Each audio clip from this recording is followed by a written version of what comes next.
once again. Thank you everybody for joining us. Welcome to Birdie Hour. My name is Serena and I'm with the San Francisco Bay Bird Observatory, or SFBBO for short. We are a nonprofit with the mission to promote sustainability in the Bay Area and beyond by engaging communities in avian science, habitat conservation, and education. And this special edition Birdie Hour is part of our annual California Fall Challenge fundraiser. So joining us this evening is SFBBO's Outreach and Communications Director, Kristen Butler, who is going to share more about that.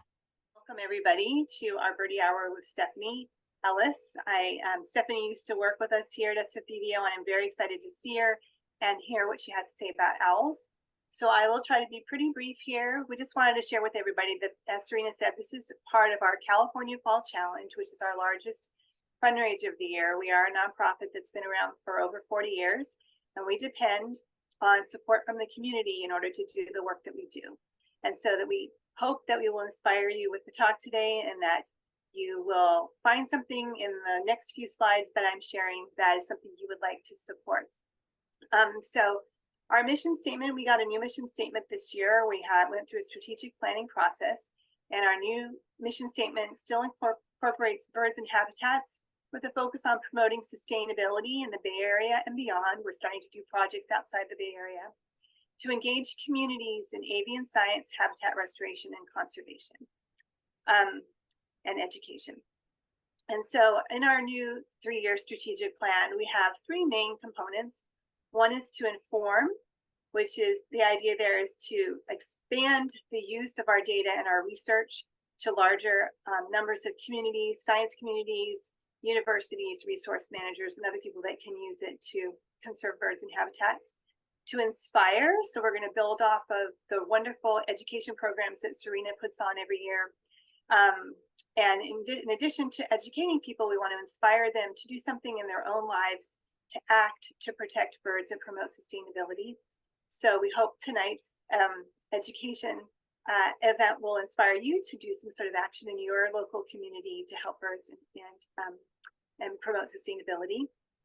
And then we also have our Involve, which a lot of you are already involved with the organization as volunteers. We have a lot of volunteer opportunities in avian science and habitat restoration, and some in education and fundraising as well. So some examples recently of some impact that we've had in these different areas, and we've also shared this a little bit on our website and in our Wingbeat e-newsletter. We published a paper in San Francisco Estuary and Water Science about using research that we did about breeding water birds, and also shared our research at the Fowl Rope Festival on the new fowl rope studies that we're working on. We partnered with International Bird Rescue to rescue, ban, and release 4 snowy plover chicks at Eden Landing. Thank you to IBR for being our partners.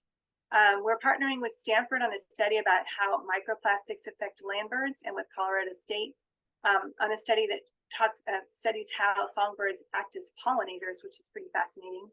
And our team also attended the Western Bird Banding Association, where there was research that was shared that used part of the data was our CCFS data to see how climate change and changes in weather are affecting birds.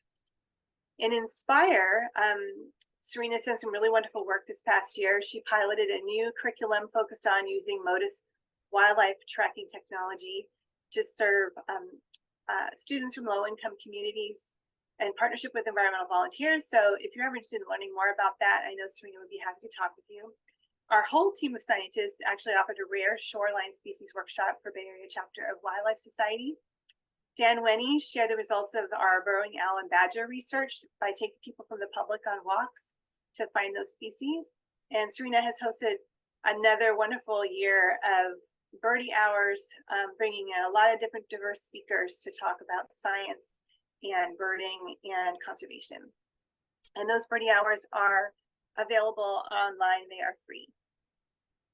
And then we also continue to engage a lot of volunteers. A big focus for us this year is a lot of different volunteering going on with our tidal marsh restoration, expanding our marshmallow mine STEAM curriculum for our grade school students to go out in the field and learn how to do tidal marsh restoration, bringing students from Skyline College and participants at UC Climate Stewards to do tidal marsh restoration, and also teens in our pilot program work with Serena to analyze how birds use plants for nesting in our colonial water bird research, and they wrote a report about it and put it on our blog. So this is some examples of how we have involved people. So ways that you can get involved. Our California Fall Challenge is really kind of 2 months, September and October. And it goes through the end of October, so there's still time for you to participate. I wanted to share with you that donations of $80 or more are eligible to receive our beautiful 2023 CFC t-shirt, which you see a picture here is of 3 different owls. And we chose owls this year to represent the notion of sustainability. Like us, owls are at the top of the food chain, and what happens within the whole ecosystem affects them, and they have a big impact on the ecosystem as well. So we have a lot to learn from them. So we hope that you will make a donation and then wear the shirt proudly and share the story of birds and SFBBO and be part of our community.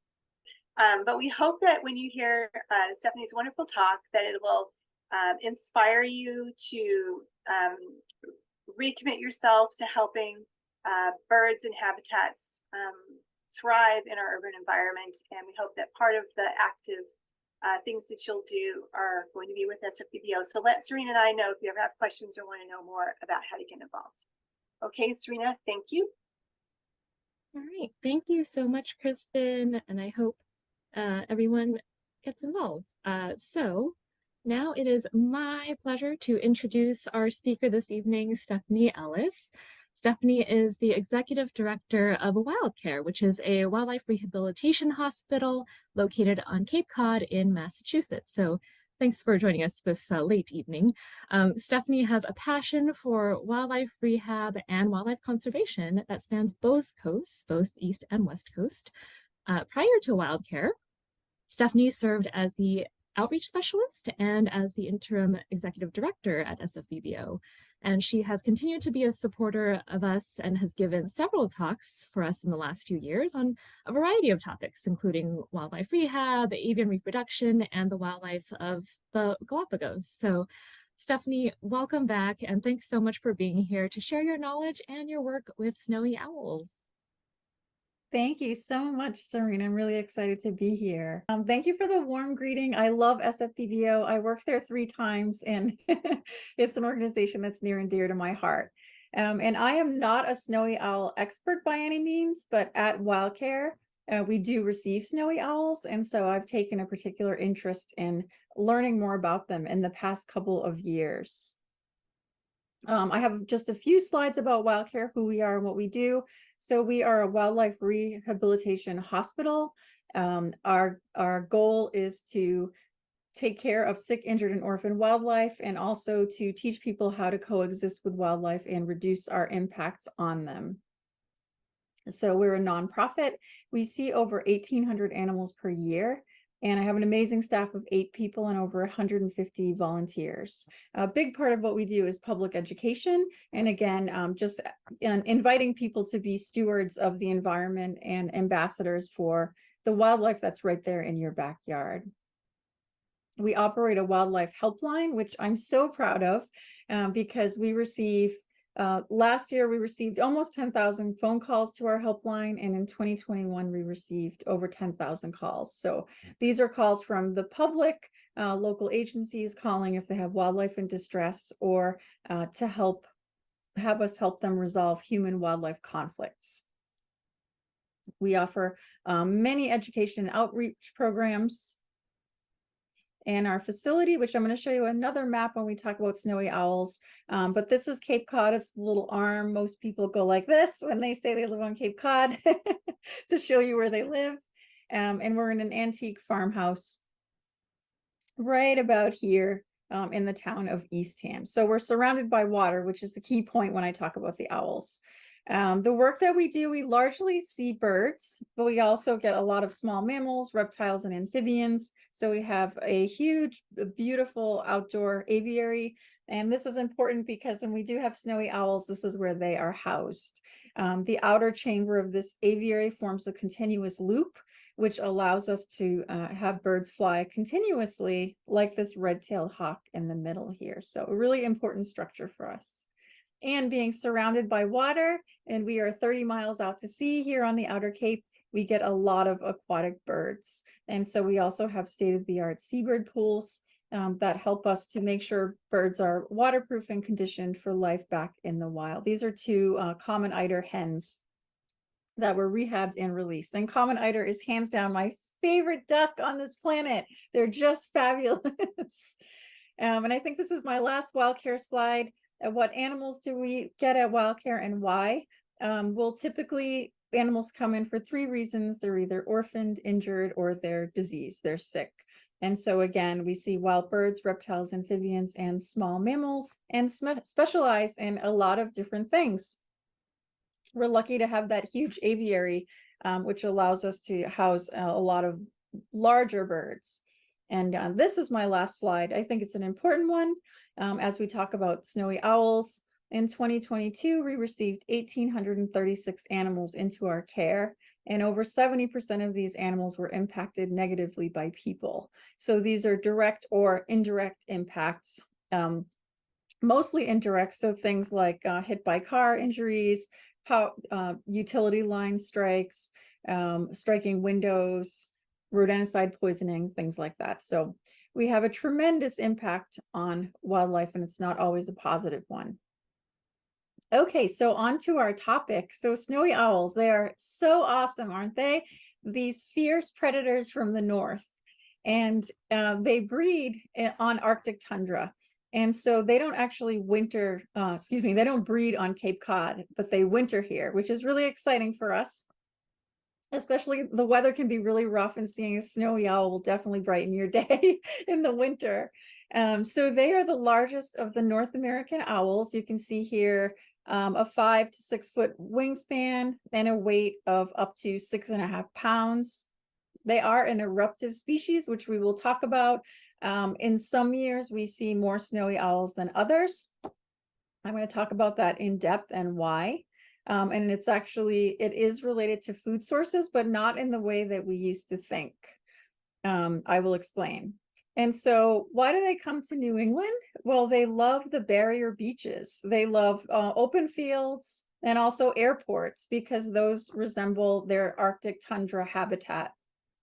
And I know you guys don't live on Cape Cod, but if you're visiting, these are some of the hot spots on Cape Cod where you would go to see snowy owls. And so why do they winter here? I just needed to show you the map a little more closely. So right up here to the top left is Boston. And so these birds are traveling from the Arctic and traveling along the coast. Boston is a hotspot for snowy owls on the coast there. And so as the crow flies, it's easy to come over to Cape Cod, which you can see here. We are 30 miles out to sea on this outer cape, and we are largely windswept dune systems, beautiful marshes.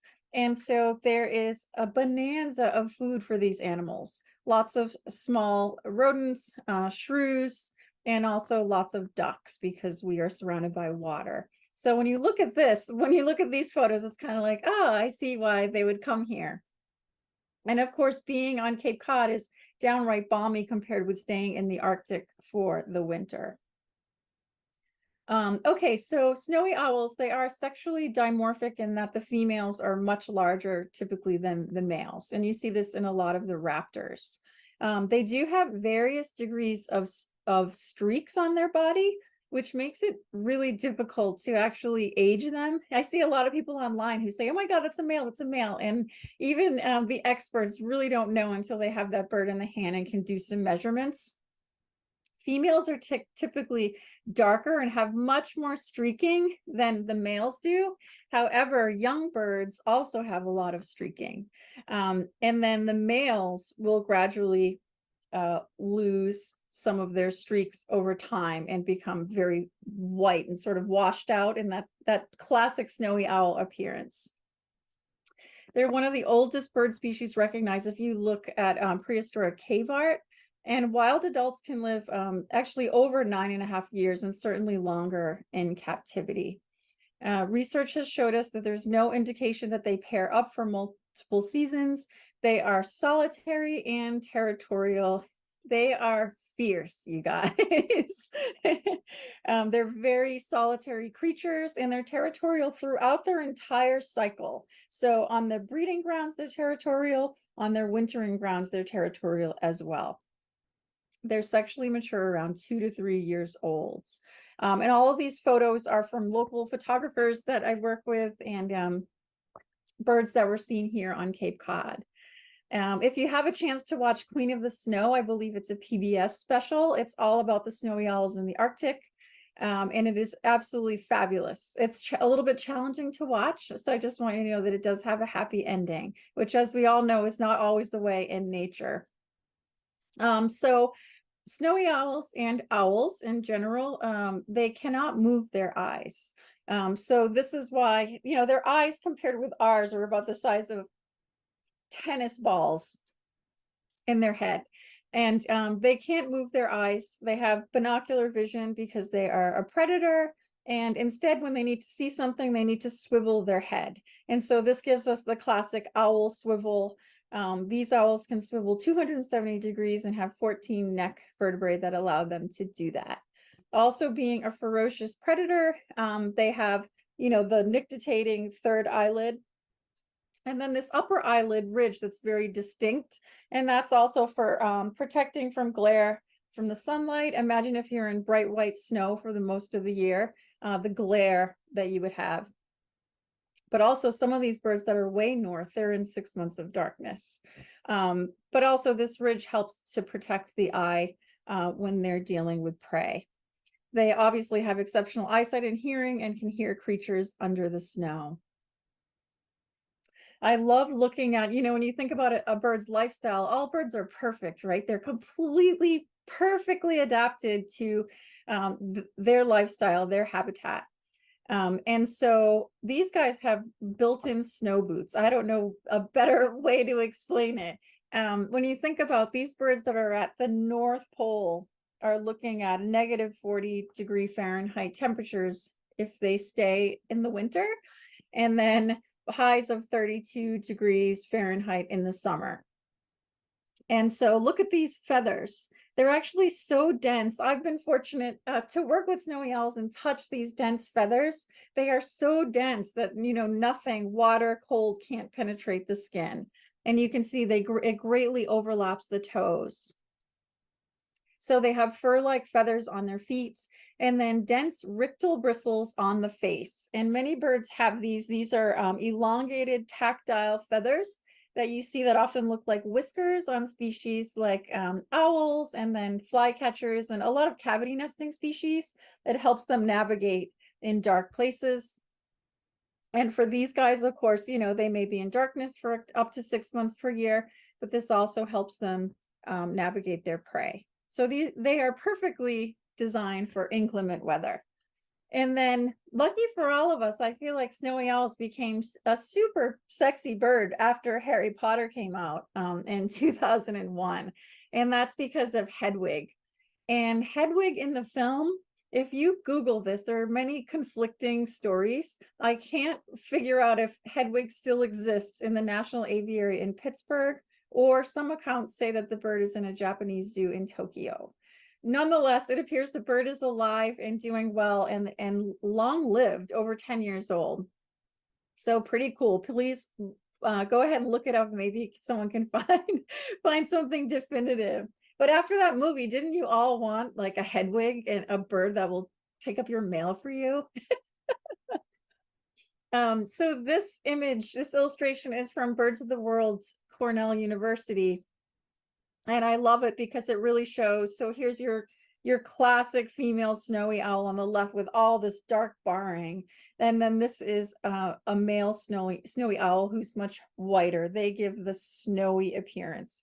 However, like I said, juveniles look like this on the left.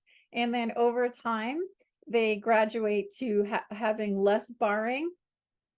Overall, though, females will have also much more extensive barring here down into the flanks throughout their life. So they're just gorgeous. And this is where they live. It's pretty incredible, right? The orange is where they breed, and then the blue is where they winter. And so you can see they breed all up around the Arctic Circle, which to me is just incredible. Imagine living that lifestyle and being successful at it. So let's talk a little bit about their life cycle. So I think the smart owls winter here because why would they stay so far north? But typically the snowy owls, they arrive in New England in November. So we're going to start seeing them soon. And by March, they're thinking about leaving. By April, they're out. And this is because they need to get up to the Arctic to begin their breeding season in May. And so in northern North America, owls might stay on their breeding grounds and the birds that are way north, like I said, it will have up to 6 months of darkness in these extreme temperatures. And those are largely adult successfully breeding owls. So a lot is known about snowy owls, thankfully, because of this one extraordinary human being. His name is Norman Smith. I do have a little picture of him in here. And he works for Mass Audubon, and he's the founder of the Snowy Owl Project and co-founder of what we call Operation Snowstorm. So what Norman has been doing is, since 1981, he has been tracking, banding, and placing satellite tags on snowy owls. He has single-handedly the longest ongoing data set on snowy owls. And this is he's going up, he's banding them throughout the coast of New England and also up into the Arctic.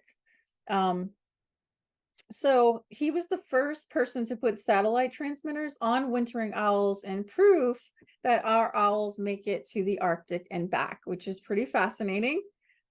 He also, you may have heard about him in the news because he relocates snowy owls from Logan International Airport. So Logan has the largest concentration of snowy owls in the Northeast. And the reason for that, I'll show you a photo, but it is this expanse of land with marsh surrounding it and water and tons of rodents, of course, because it's surrounded by urban sprawl, and tons of ducks because it's right on the water. So truly it's ideal, except it's not ideal because the birds get killed by backblast from the airplanes, and also of course it's a hazard to aviation to have these huge birds at Logan. So last year was interesting. We had barely an eruption, and Norman told me that he banded and relocated 2 owls from Logan International Airport. But in 2021, we had a lot of owls around, and he banded and relocated 46 owls from Logan Airport. And I can talk about how he does that. But what he does is he takes these owls to new locations, and the owls that come here for the winter are largely juveniles. So do some of them go back to Logan? Yeah, you better believe it. But also many will imprint on the new location because they're young birds. It's their first time. They're seeking winter territories. They don't know what they're doing. And if they're transplanted into a location that's beneficial to them, it might stick. And so, so what Norman has learned, he's learned so much. He's really incredible, but he has learned really important information about their migration routes, how they travel, how fast they travel, where they stop, where they breed, where they winter, and also sadly poaching. The first few transmitters that he put on snowy owls, 2 of those birds were shot. One of them right here in Massachusetts. And we wouldn't have known otherwise, except he had the satellite trackers on them and was able to retrieve those animals. So unfortunately, poaching is a problem. And so this is just this is Norman's head at the bottom of this photograph, and this is Logan Airport. So what it looks like with the marsh and the water. And Norman in his career has relocated over 850 snowy owls from Logan Airport, which I think is absolutely outstanding. In 2013, we had 2 owls that actually stayed until the following year, which is unheard of, right? They just decided, forget the cold in the Arctic, we're just going to stay here. So it was the first record of snowy owls as residents in one of the lower 48 for more than a year. I did not get to see those birds. I also want you to know that you may have heard some airports have gotten some slack because of shooting owls at airports. And thanks to Norman, he basically has said, hey, you don't need to do that because my methods work. So now more and more airports are adopting his methods of trapping and relocation. It's pretty cool. So I already mentioned why these snowy owls are here, and it's because the habitat looks like this in the winter. But also we have so many ducks, and I absolutely adore ducks, but it's one of the snowy owl's favorite. And so they have a bonanza here of salt marsh ducks and also sea ducks. And let's just talk about eruptions. I love this graphic. I found this on US Fish and Wildlife page. So when people refer to it's eruptions with an I, not eruptions, like a volcano. And what eruptive means is that it's a species that responds to changes in the conditions of its home territory, and they move elsewhere in search of food. I have a typo in there. Love this graphic. It sums it all up. Okay, so for years, what we had thought on this coast was that when we have years where we have a huge eruption and we've got all these young owls here, they're starving to death. There's not enough food in the Arctic. And Norman, with all his years of data, has debunked this myth. What he has found was the owls that he traps here that have just arrived are in excellent body condition.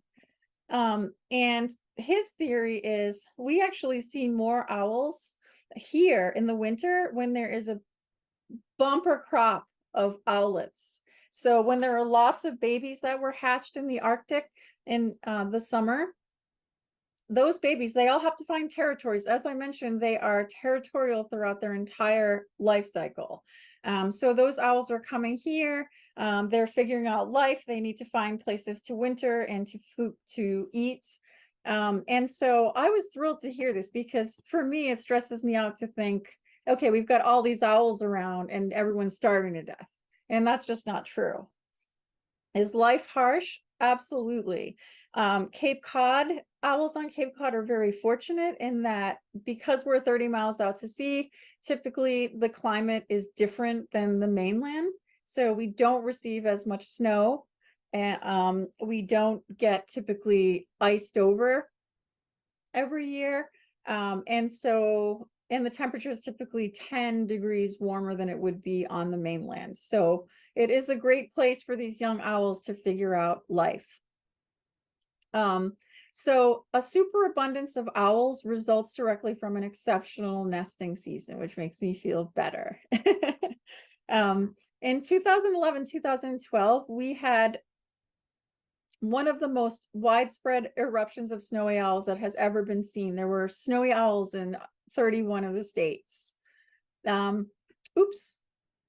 And in 2013, 2014, my goodness, you guys, I feel like, you know, that terrible derogatory term, trash birds. Snowy owls were like trash birds here. Okay. We had so many snowy owls in 2014. It was like, oh my God, another snowy owl. So Norman, he actually banded 176 snowy owls that season. Just incredible. Okay, so what do they eat? I've been talking about food, and look at this darling creature on the right. I love rodents. I know they're an important part of the food chain, but that's a beautiful looking little lemming. So the primary food source in the Arctic is lemmings and other small rodents, other small mammals, rabbits, but they also love geese, ducks, herons, gulls. They will take other raptors, especially, you know, harriers fly in the marsh and they're low and they're tipping. Oh, that's an easy grab for a snowy owl. So is the kestrel who's doing this, right? And then that's an easy grab for a snowy owl.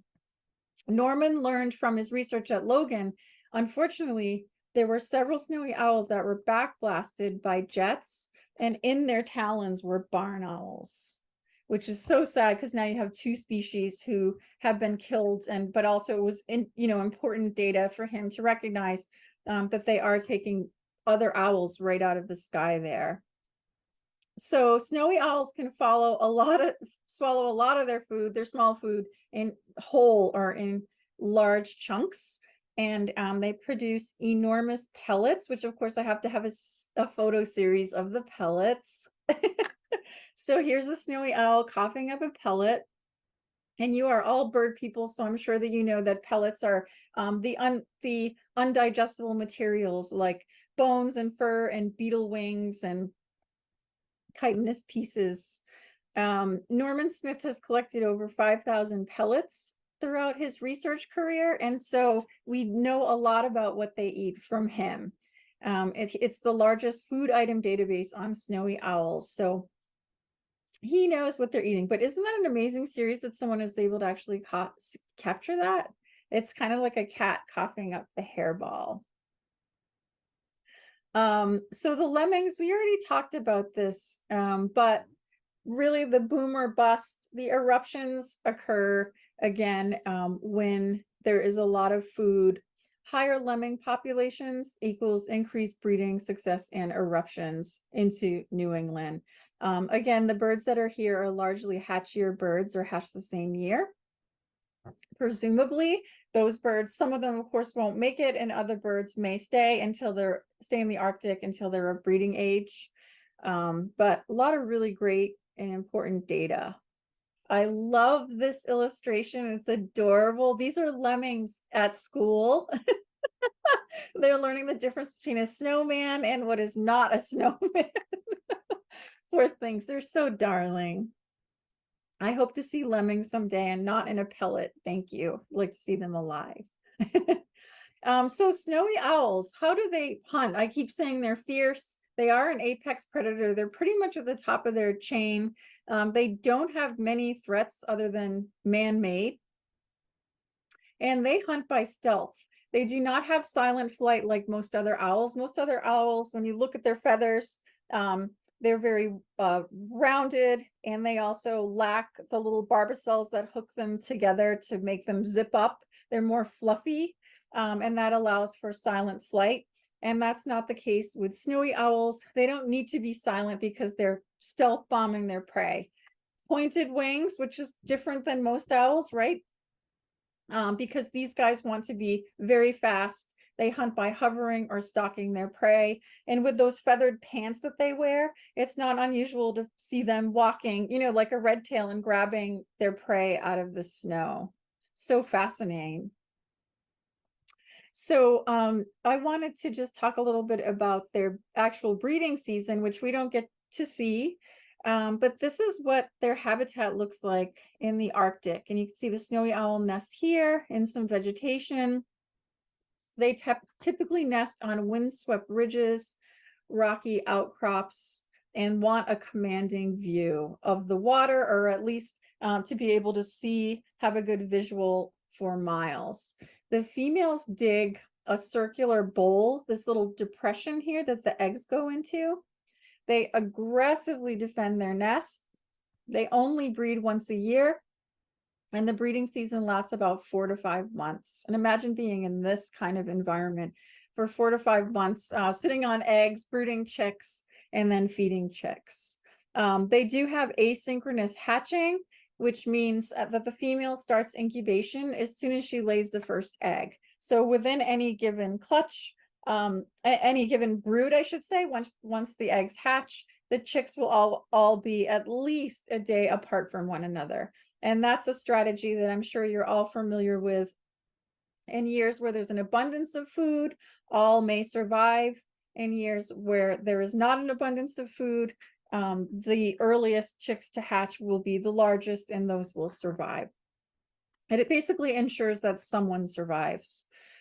So reading about snowy owls and their nests, I was absolutely amazed that, so the nest may have some flattened contour feathers, lichens, and grasses. We can see here, they may reuse, if they're successful, they will reuse that nest. They alternate nests for storms, which is absolutely incredible to me that they would do that.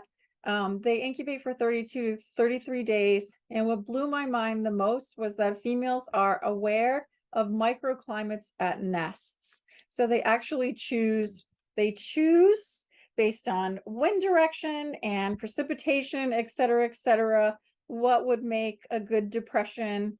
So this is probably like the vegetation is probably breaching the wind in some directions. I'm sure this adds warmth. And I just thought that was incredible. So adult owls, they are known to attack everything. Look at this fierce mama, right? You wouldn't want to go near her. They will attack sheep, ponies that graze too close to the nest. They've also been known to attack Eskimo dogs, fox, bears, caribou, wolves, gulls, Jaegers, raptors, and people. Researchers, I think in that snowy owl PBS special, I think one of the researchers got nailed on the head. So yeah, they don't want anyone near their nest. So here's an example. Here's what the young look like, and you can see, actually they look like perhaps they're in order, probably hatch day 1, day 2, day 3, day 4. The female broods, she incubates the eggs and broods the chicks. The chicks are what we call semi-altricial, which means when they hatch, they are downy, and their eyes are shut, and they're fully dependent on mom. Imagine those temperatures that these animals are in. These chicks need to be brooded constantly. There's been no evidence of aggression or sibling cannibalism, which is often called fratricide. Mom feeds all of them to the best of her ability. The nestlings depart the nest on foot and are flightless for up to 3 weeks of age. And that's where we get into trouble. The adults don't have many threats.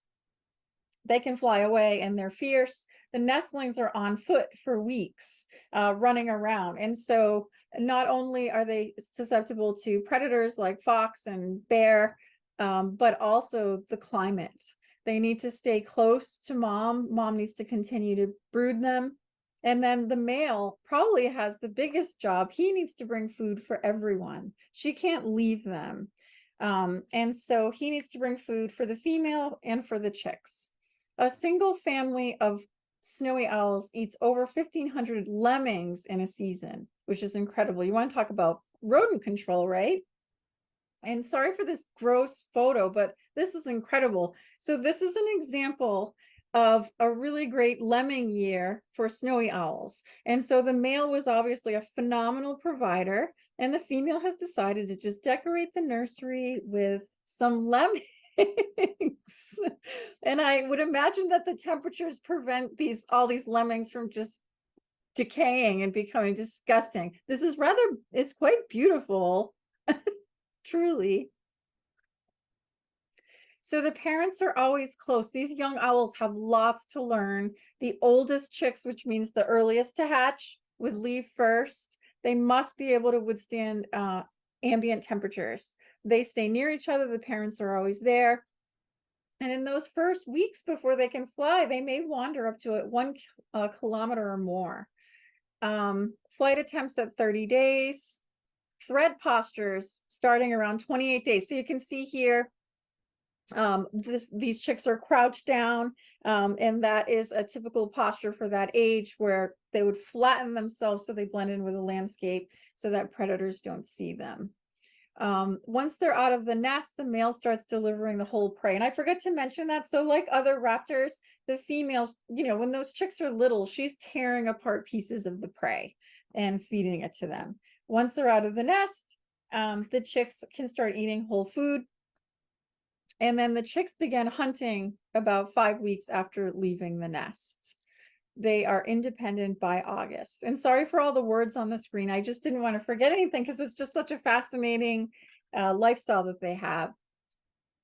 And so here are a few photos of a day in the life on Cape Cod for a snowy owl. But honestly, a day in the life everywhere, right? So this is a young owl being harassed by a crow on one of the dunes on Cape Cod. territorial, remember, even in the winter. Here's an altercation with two snowy owls. But look at the light and look at the color, just extraordinary. And then this northern harrier's like, get out of here, please. But a northern harrier truly doesn't stand a chance up against the stealth and the size of a snowy owl. These are all Cape Cod photos, by the way. Okay, so what are their threats? Snowy owls have many threats, unfortunately. They are a declining species. They're on watch. First of all, the young owls that all leave the Arctic and come find winter territories further south, they need to master hunting. They need to learn to evade predators, and they need to migrate into new habitat. Vehicle strikes and airplanes, of course, are problematic. Less so vehicle strikes, but airplanes certainly with these animals favoring airports. Electrocution from birds perching on utility lines, certainly disease, illegal shooting, rodenticides, lead poisoning, and pesticides, which we will talk about. Mercury, which is largely from bioaccumulation of mercury in the food that they might be eating, like our ducks. Climate change because of loss of habitat and changes in habitat in the Arctic that are altering dramatically the food source availability. And then also human disturbance. This is a bird standing on a buoy on Cape Cod. It looks like a bunch of shellfish there, a bunch of oysters. So a couple of years ago, we received this snowy owl at Wildcare, and you can see it looks really dirty, right? This is dried blood around the face and here. This bird was here, I want to say it was May, which was late. I told you they leave by April. May, they're gone. They need to go to the Arctic and be there and breed or mature. And so this bird was easily captured, and sadly it was suffering from rodenticide poison, which I'm sure you're all familiar with. I'm referring specifically to the first and second generation anticoagulant rodenticides, which what they do is it's rat and mouse poison. And what they do is they inhibit the blood's ability to clot.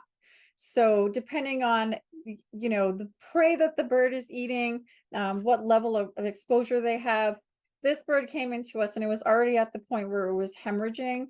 It was severely anemic. It was all bruised throughout its abdomen and even its legs. And we knew we didn't have much of a chance there, end stage rodenticide poisoning. But you better believe I got on my soapbox and wrote a press release about this, which the news shared widespread, which was great. We started the vitamin K treatment and fluids, but that bird died overnight. And unfortunately, these owls, like just on the outskirts of Boston on the coast, you have all these restaurants using rodenticide boxes. And so there are so many accounts of these animals, rodenticide boxes, there's debilitated prey leaving from these boxes, and it's easy prey for these animals, especially since they don't necessarily have their hunting skills developed yet. So it is a problem here. And it makes me sad to think that these animals that can survive those Arctic conditions that I've been talking about come here to be poisoned by our stupid anticoagulants in bait boxes. It's really alarming. We do a ton of public education, giving people alternatives to using poison for rodent control. But anyway, so these are the other things we already talked about, but this is a species that is vulnerable and declining, unfortunately. I also wanted to tell you, so Norman Smith, who I keep talking about, I hope you'll look him up. He also has, what is he called? He's called the co-founder of Project Snowstorm. And they are doing telemetry work with snowy owls. And so this has been a really cool project. I list the websites at the very end of this presentation if you want to check it out. But this is the largest and most diverse set of winter movement data because of all these owls they've been tracking through telemetry. And what they're looking at is they're trying to understand winter ecology. Again, what are these birds doing here? And this is the type of information they're getting, recording location, altitude, temperature, understanding hunting behavior, juvenile disbursement, mortality data. They do necropsies of deceased owls because they're able to track them down because of the telemetry devices. And then they're looking at DNA samples. Of course, when they put the device on the birds, they can collect samples and determine the point of origin in the Arctic and how diets have changed. It's really, really fascinating and so important. And so some of the key things we've learned from this research between the Project Snowstorm and the Snowy Owl Project is that snowy owls are mostly homebodies in their territory, in their breeding or wintering territories. So in the breeding territories, most of them rarely move a quarter mile from where they were banded. Actually, I'm sorry, that's their breeding and their wintering territory. So where we find them is where they want to stay. So they've established territories. But then we have other birds that will roam hundreds of miles, and the reason is unknown. Telemetry has also showed us that some of these birds literally spend months on the frozen Great Lakes. And what they're doing is they're looking for ducks, which is fascinating. Some winter on I can never pronounce this, polynyas, which are areas of open water on pack ice. And I pulled this image here, this Google image from the Project Snowstorm website. This was a snowy owl. Prior to this study, they didn't know these owls did this. Snowy owls will ride on icebergs. And what they're doing is they are ambushing ducks that come in the water. And I thought, oh my God, these poor ducks, like imagine they're out on this open ocean in the Arctic and they must think they're safe. And they're not, because there's a predator on the ice. So I thought this was pretty cool. This owl was pushed around and around. I think it was a few days sitting on this iceberg, probably just grabbing ducks. Fascinating. We also learned that they feed very heavily on birds, and in the winter they shift to a more bird prey diet. They also will feed out over the open ocean, which who would have thought? We think of them as like they're hugging the coastline. They want the Arctic tundra. No, they will perch on buoys and pull birds out of the water to eat them. We also know from blood work and information from rehabilitators like us, that they are exposed and susceptible to a wide range of environmental contaminants. There's also drastic differences between summer and winter movement and territories. And we need to know more also about their summering. We need more summering data. There's lots more to know. So back to us.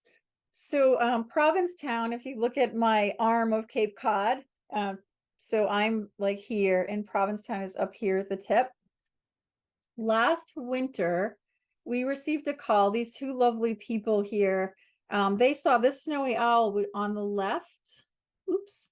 Oh, it was out on a rocky jetty and it tried to fly and it basically dropped into the water. Like it was obvious that it was really weak or wounded. And we did not tell them to capture the owl, but they did. Typically, we wouldn't ask the public to rescue a snowy owl because that can be one of the more dangerous animals to work with. But this bird was really debilitated. They wrapped it up. They took a selfie and they did no harm. And they brought the bird to us. And what we saw, oops, my mouse is so slippery. So this bird was emaciated and it had a swelling on one of its wings, no fractures, but it had some obvious puncture wounds there, like 3 puncture wounds, incredibly weak, and that was infected. The wound site was infected.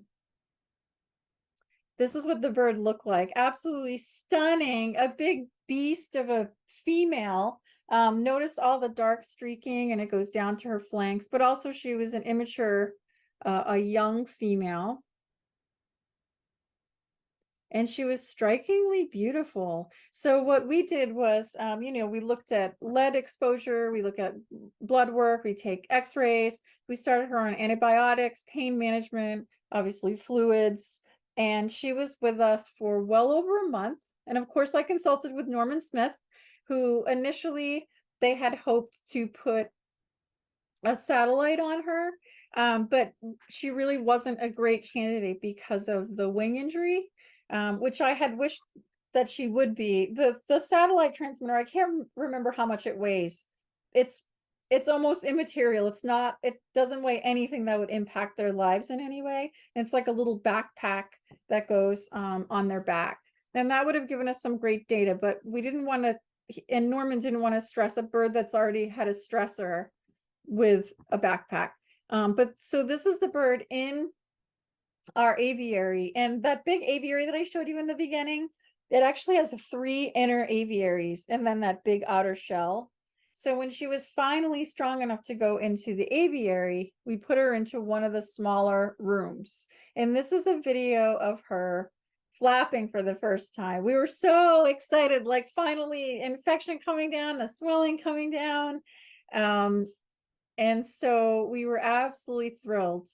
And we typically don't name our patients because we don't want to get attached, but the finders nicknamed her Athena, and which I think is Greek for goddess of the snow, is it? I might be making that up, but it was goddess of something. And so we decided, and of course the media was all over this. Sadly, most of the snowy owls we get are an absolute train wreck, like rodenticide exposure, they're on their last leg. So it was really nice. And my staff did a great job with this bird. And so being a snowy owl, she spent a lot of time up on the perches and also walking around with those feathered pants. Imagine, you know, on the Arctic, they're sitting on the ground. They're not sitting in trees. So it was nice to see her. We had a camera on her, a remote camera. And also I don't think this was the remote camera. I think this was my staff. But the remote cameras allow us to see what our patients are doing without disturbing them. Because the minute you walk into an enclosure, they're not going to behave normally. So we needed to make sure she was flying, behaving normally. Sitting on the ground for a snowy owl is so normal.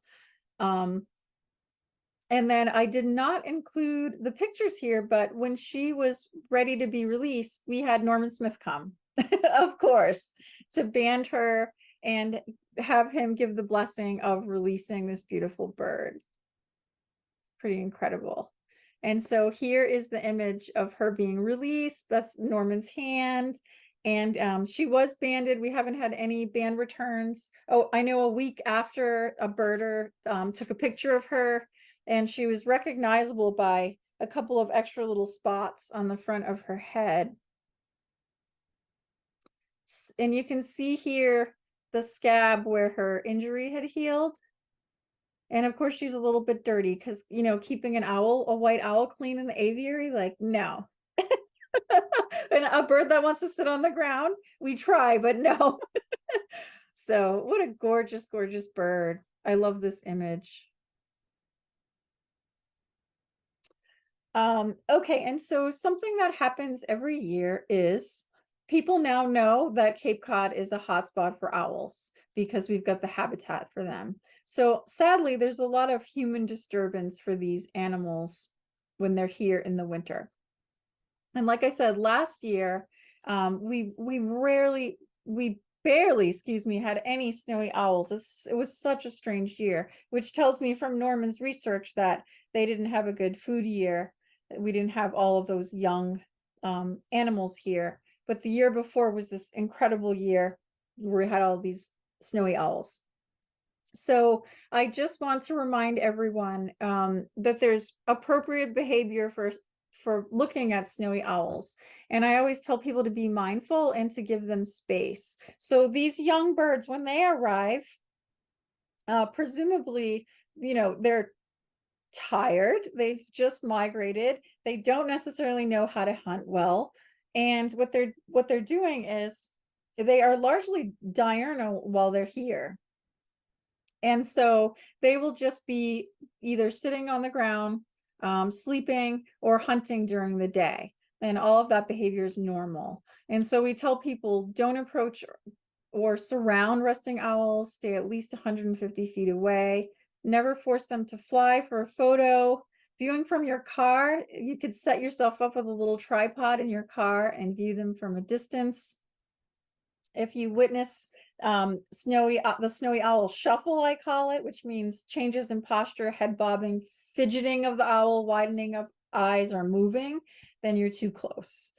We also hear, sadly, we have so much of a problem that we tell people when you post your photos of owls, don't give the location, because then you have a gazillion people going out there and people trampling through the dunes. These owls are now not resting or hunting.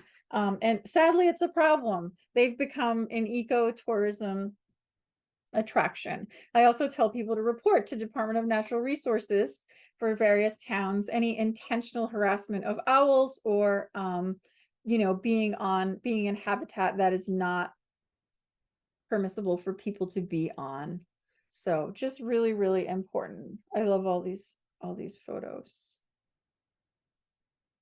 And this will not apply to all of you specifically because you're not in Massachusetts, but if you find a snowy owl in California or where you live, you should go onto your state site and find a wildlife rehabilitator near you.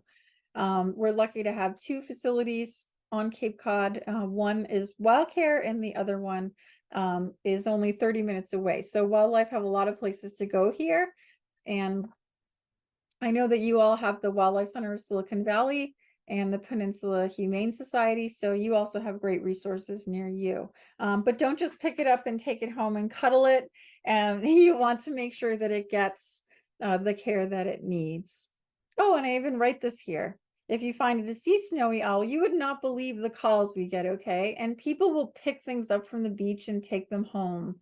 And including dead owls because they want the feathers.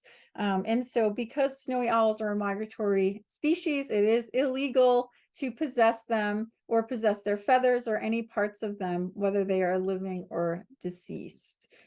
So please don't do it. We say contact whoever your Department of Natural Resources is, or your state wildlife agency, because they will probably want that bird for research purposes. And I think this is, yes, these are my last slides. What time is it? I'm doing well. I love this quote from the Birds of the World, because the snowy owl really is an icon of the Arctic, and they've become an icon of our winters on Cape Cod. And so the snowy owl stands alone as the avian icon of Arctic tundra ecosystems. Indeed, it may be one of the best indicators of the health of Arctic environments, and owing to its many admirable qualities, can play a key role in helping to galvanize Arctic conservation. So very true. Pages to follow if you want to learn more about all the researchers just talking about Project Snowstorm. You guys, their website is awesome because all it is they're tracking these owls that they have telemetry units on, and they're going to tell you all about where the owl's been and where it is currently, which is pretty amazing. And start watching now because the owls are moving now and they will be in the States soon. Oops. And the last one, Norman Smith's project is the Snowy Owl Project. Can't say enough great things about his work. And my thank yous, and thank you to everyone. I hope you learned a few things about snowy owls. Yes, definitely. Stephanie, thank you so much for sharing all this fantastic information about this incredible bird. And especially, for all the work that you do at Cape Wildcare to help these animals that are in need of help, and especially also sharing information about how people can help snowy owls, because a lot of those same pieces of advice that you shared are applicable to all kinds of bird species, and especially owls here in the Bay too. So thank you so much for that, Stephanie. You're welcome.